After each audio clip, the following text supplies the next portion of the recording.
আসসালামু আলাইকুম। আজকে আলোচনা করব তীব্র গরমে সুস্থ থাকতে করণীয় কি করতে হবে আমাদের। এই তীব্র গরমে, অসহনীয় গরমে বিপর্যস্ত হয়ে পড়ে জীবনযাপন। এই সময় সবচেয়ে বেশি ঝুঁকি হচ্ছে হিট স্ট্রোকের। যাদের বয়স্ক পরিবারে থাকে, অসুস্থ সদস্য এবং শিশুরা থাকে সবচেয়ে বেশি ঝুঁকিতে। হিট স্ট্রোকের মূল কারণ পানি শূন্যতা। বয়স্ক, অসুস্থ এবং শিশুরা অনেক সময় এটা অনুধাবন করতে পারে। তাই তাদের দিকে বাড়তি নজর রাখতে হবে। পাশাপাশি গরমের সঙ্গে আপনার পাল্লা দিয়ে বেড়েই চলছে ডায়রিয়া প্রকোপ। এছাড়া প্রচণ্ড গরমে জ্বর, কাশি, শ্বাসকষ্টের রোগ, নিউমোনিয়া, পানিবাহিত টাইফয়েড ও জন্ডিস এবং চর্মরোগ বা অন্যান্য সমস্যাগুলো দেখা দিতে পারে। এজন্য করণীয় কি কাজ করতে হবে, এই জিনিসগুলো অবশ্যই খেয়াল রাখতে হবে। স্বাস্থ্য বিশেষজ্ঞ যেকোনো আপনি ডাক্তার দেখাতে অবশ্যই যাবেন। অতিরিক্ত গরমে শরীরের তাপমাত্রা নিয়ন্ত্রণ ব্যবস্থা বন্ধ হয়ে গেলে তাকে হিট স্ট্রোক বলা হয়। এর ফলে ঘাম বন্ধ হয়ে গিয়ে শরীরের তাপমাত্রা দ্রুত বাড়তে শুরু করে। হিট স্ট্রোকে আক্রান্ত হলে মাথা ব্যথা ও মাথা ঘোরা এবং চোখ ঝাপসা হতে পারে ব্যক্তিটির।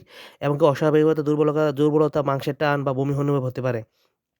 প্রাথমিকভাবে হিট স্ট্রোকে আক্রান্ত ব্যক্তিকে অপেক্ষাকৃত ঠান্ডা জায়গায় নিয়ে শরীর ভালোভাবে যতটুকু সম্ভব কাপড় খুলে ফেলতে হবে। ফ্যান বা এসির নিচে ব্যবস্থা করে দ্রুত চালু করতে হবে। হাত চলে হাত পাখা দিয়ে এমন শরীরে রোগীর বাতাস করতে হবে। ঠান্ডা পানি দিয়ে শরীর মুছতে হবে। অতিরিক্ত হাসপাতালে নিয়ে যেতে হবে রোগীকে। তীব্র গরমে সুস্থ থাকার জন্য যা করতে হবে আমরা ওই জিনিসগুলো খেয়াল রাখবো অবশ্যই। প্রথমত বাইরে যাওয়ার সময় অবশ্যই ছাতা বা ক্যাপ ব্যবহার করতে পারি। শরীরের পানি শূন্যতা এড়াতে অতিরিক্ত পানি এবং শরবত পান করতে পারি। অবশ্যই যাদের ডায়াবেটিস আছে তারা অবশ্যই চিনিবাহিত জিনিসগুলো কম ইউজ করবেন। বাইরে বের হওয়ার সময় পানি, শরবত এবং স্যালাইনের বোতল ব্যবহার করতে পারেন আপনারা। সরাসরি রোদ এড়িয়ে ছায়াযুক্ত স্থান দিয়ে চলার চেষ্টা করতে হবে। ভারী এবং কালো কাপড় বাদ দিয়ে হালকা রং ও পাতলা কাপড় পরা অবশ্যই উচিত সবাই। এমনকি গরমে শিশুদের ক্ষেত্রে ত্বকের যে সমস্যাগুলো দেখা দেয় এগুলো খেয়াল রাখতে হবে।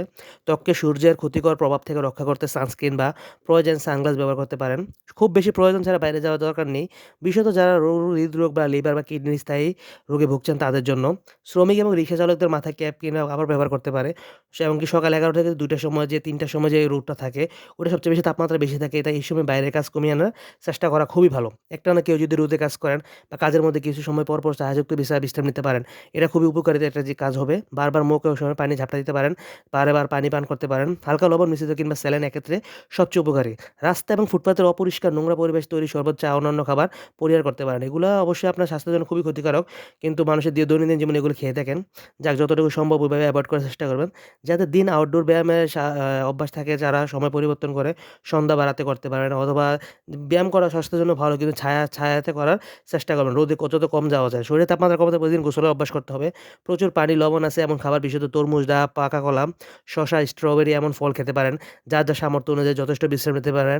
পানি একটি উপকারী খাবার। এই পানি পান করতে হবে বেশি করে। দৈনিক প্রাপ্তবয়স্ক যারা আছে আমরা ৩ থেকে ৪ লিটার পানি খেতে পারি। এমনকি গরমের সময় ঘামের কারণে শরীর থেকে যে লবণ পানি বের হয়ে যায়, তার ঘাটতি পূরণের জন্য অতিরিক্ত তরল পান করতে হবে অবশ্যই।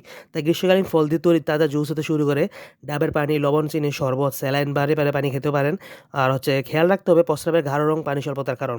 এমনকি বিভিন্ন ধরনের শাকসবজি খেতে পারেন আপনারা, কাঁচা আমের শরবতও খেতে পারেন এবং প্রচুর পরিমাণে ভিটামিন সি সমৃদ্ধ যে খাবারগুলো আছে, এগুলো আপনারা অবশ্যই খেতে পারেন। মসলা জাতীয় খাবার, চটপটি, ফুচকা, ফাস্টফুড জাতীয় যে খাবারগুলো আছে, তেল চর্বি জাতীয় সম্পৃক্ত খাবারগুলা, এগুলো শরীরের তাপমাত্রা বাড়িয়ে বদহজম করতে পারে। চা, কফির ক্যাফেইন দেহকে পানিশূন্য করে ফেলে এবং শরীরের তাপমাত্রা বাড়িয়ে তোলে। গরমের সময় দুগ্ধ জাতীয় খাবার দ্রুত নষ্ট হয় এবং ব্যাকটেরিয়া দ্রুত বৃদ্ধি পায়। এমনকি আইসক্রিম, কোমল জাতীয় পানি খেলে শরীরে ঠান্ডা অনুভূতি হয়। কিন্তু এসব খাবার শরীরে পানিশূন্যতা দেখা যায় ঝুঁকি থাকে। তাই এসব খাবার যত কম খাওয়া যায় ততই ভালো।